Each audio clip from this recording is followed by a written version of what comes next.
Hello, I am Devin. And I am not playing this game, of course. I'm Kevin.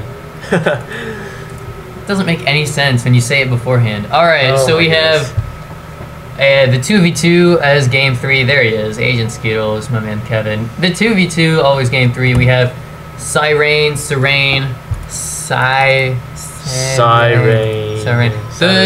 Teal Terran representing UMBC with his friend, the Blue Zerg at Attila. Who substituted for a Zerg named Phone. Yeah, that was pretty strange. It was just a sudden substitution, but so yeah, so they have a substitution here on the red team representing the University of Maryland, College Park. Yeah, it's red versus blue. You didn't know that? We have Roar, the pink Terran, for the win. And we have Agent Skittles, my co-caster Kevin, as the red Protoss. Yep, it looks like we already have a little banter going on here, and just exchanging some fairly friendly words, I guess. Yeah. This match. I was actually there for that. Yeah, you're talking about when Bread showed up, or no, not Bread, Cho, the guy Cho, and he was playing in the micro tournament. Yeah, this map is Scorched Haven, so again, the naturals are pretty easy to secure if you can wall off. Well, fairly big. Look what the red team is doing. Look what University of Maryland's doing. They're trying to wall off. Oh, who told you to do that? All right, so before the game, Kevin's in the UMCP chat like, "Hey guys, should we wall off the bottom?" And I'm like, "Oh my god, I can't believe you guys haven't figured this out yet." Yes, wall off the friggin' bottom. Yeah, it looks like Attila gonna go for the gas first, as well as after. It's both good to have a Zerg and bad to have a Zerg on your team in a 2v2. The good points is that they get map control. They can make lots of units really fast by sacrificing their econ, while you get to use your econ. At the same time, they do not have this wall-off capability that you see in front of you that the red team does have. If the blue team could wall off, they would try and take that expansion early, but at the same time, doesn't look like they have that luxury as they are a Zerg player. He's gonna block that wall off. Yep. Nope, he is not gonna block that wall off. I lied. Nope, he is going to, just not right now. He's gonna come back to blocking that wall off in a second. Early speed going down for the Blue Zerg, already going down. Sidecore going down for Agent Skittles. Everyone else playing fairly standard. Oh yeah, we do have speed coming for Roar getting his orbital command a little bit later than Siren. I don't know why his orbital command is so late. Well, a little background. Me and Roar are both in Diamond, but Siren, most importantly, he's actually a almost tip-top masters. He's actually played against people like Intra and other pros on the ladder. So Siren, the one who took a game off of Vidra? Yeah, I believe so. Oh. So pretty formidable opponent right here. Oh shit. Yeah, I have. Anyways, Reactor, Hellion. Bailing is going down Factory. For Blue Zerg.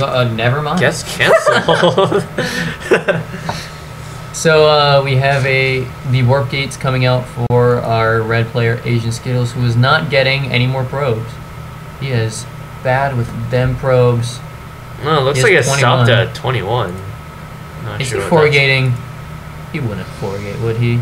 After walling off the natural? 1 gate, 2 gate. Come on, don't build anymore. Don't do it. Oh, come on. You already know what's going to happen. Don't do it. Ah, it's the 4th gate. Oh. Anyways, yeah. So looks like they did a faux fast expo into 4 gate. Roar, on the other hand, getting Hellions. And, no, he's getting tanks. Getting tanks. Well, I don't know. He could be, 1-1-1. Yeah, with the double gas. Oh my goodness, so it looks like he could be going for Banshee. There are Lings positioned outside the front already. Yep, gonna put on some pressure. Can they see all 4 gateways? Let's see how close they get. Looks like not. They can barely see the Cypher. Yeah. But yeah, the reason I did go for a 4 gate was that I think we kind of thought that Team UMBC was gonna go for some fast pressure, which isn't really the case. Looks like Attila grabbing his expo shortly after the pulling gas, and Siren's grabbing his right now. Yep, this is Very good play coming out of UMBC. They've Yeah. got units outside the front. They're going to expand because they're assuming their opponents are expanding due to this wall. At the same time, their opponents are not actually expanding, which is what they should have done considering they walled off the natural. That's true, but I mean, we thought we were going to hold off some pretty big pressure from the team, but it looks like that's not going to be the case. Wow, there are not many units at the front for Serene. This 4K could do a lot of damage. But If no, now there's we a chose Nexus. to pull out. So you did decide to expand. I'm so confused. Oh my goodness, I'm confused too. So the expand does go down for both Agent Skittles and Roar. They decide not to push. He is getting those tanks. Now the Baneling Nest is coming down. The actual Baneling Nest is going down. Attila going for the lair, and yeah, both players on BC's team just taking up. Second factory going down. Probably just going to get some tanks. Reactor on the barracks probably means a lot of Marines, naturally. What else? So probably going to see a very powerful Marine tank composition from Siren. Very good in 2v2 matches. Yeah, this is really not much to say right now. We have Agent Skittles getting his robotics down. Lots of tanks coming out of Roar. Lots of tanks coming out for Serene. There's going to be tank v tank battles. Everything else probably won't be that important because everyone's going ground forces. In which case, it really comes down to whose positioning is a lot better. But yeah, at this point, I had to say I was pretty paranoid about any drops. So yeah, it has like soccer just frantically walking all over the place, whatnot. But in reality, typically you can scout Terrans and see if they have a starport. Which I think he might like have one. Wait, check his base. Who? Serene. He doesn't even have a starport. Oh my goodness. What are you worried about? I don't know. I was just trying to be prepared for absolutely everything, I guess. Jesus, dude. Newbie mindset. Anyway, so my bronze friend Kevin over here now getting his scores up and his observer. We have Vikings coming out from Roar. Looks like he's going to be trying to go for a Marine tank Viking force.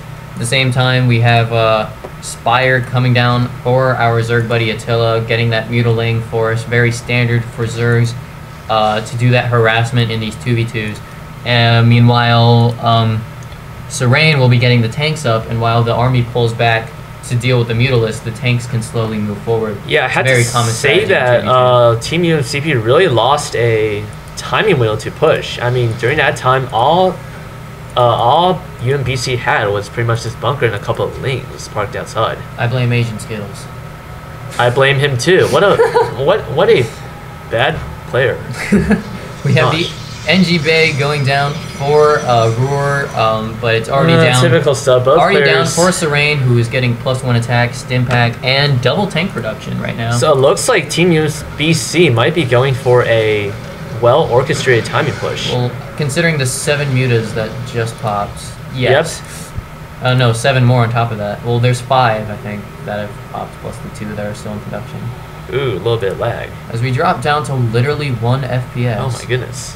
Half an FPS. Half? How's that even possible? 1 frame every 2 seconds. Combat shields going down for Roar. Oh no. Does he even have stim pack Zero FPS. 0 FPS. Even possible. Let's take a break. Let's take a break, talk about this game, analyze it. You see there are mutas coming, what do you do? Drink some tea. Wait, I think the correct answer is nothing.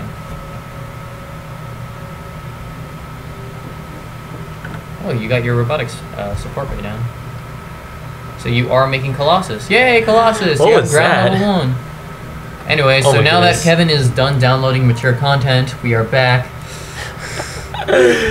Oh my goodness. So they scan. They're gonna try and take advantage of this high ground, but there are tanks on Roar's side. So they're As well as instead Siren. they're gonna move over to Agent Skittle's side and siege up more tanks over there. Oh my goodness. Ooh, Stalker's moving forward. They're gonna get caught in the tank fire because they can't retreat. Yeah. There they go. Baneling's morphing in for Attila as well. Ooh, they got a nice. Just exchanging Roar some got a tank nice fire. shot off on the tanks. Yep.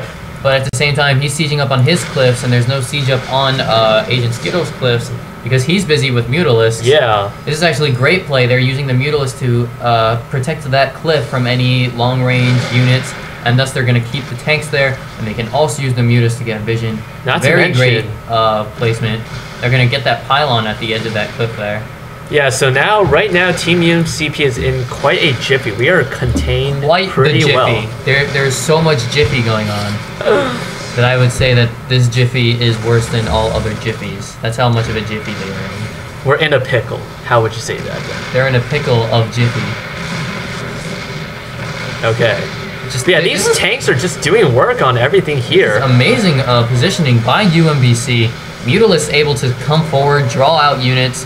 This is Scans dropping everywhere. Just great standard play coming out from UMBC, doing tons of damage. Ooh, Marines killing a Colossus. How often do you see that? I don't know, anytime Asian Skittles plays. Damn, you're so evil. I love you. More Banelings morphing in for our friend Attila. He's also getting more reinforcements for UMBC. Yep, they're just streaming in units all the time. More Colossi coming out for our Red Protoss buddy, also getting range. And looks like Roar building a command center. But yeah, at the same time, a little drop coming from Roar, gonna force a lot of lanes all the way back, actually. But then he loses everything. Yep. Where is Roar building his command center? He has one that is about to finish. It's probably right here. There it is. There we go. Maybe try and ninja an expansion somewhere. Yeah, I'm surprised Attila isn't actually expanding behind this. He's just going all out unit production. Well, at the same time, you know, they're super ahead in the units. I mean, just look at this great tank line, keeping perfectly far away from your tanks.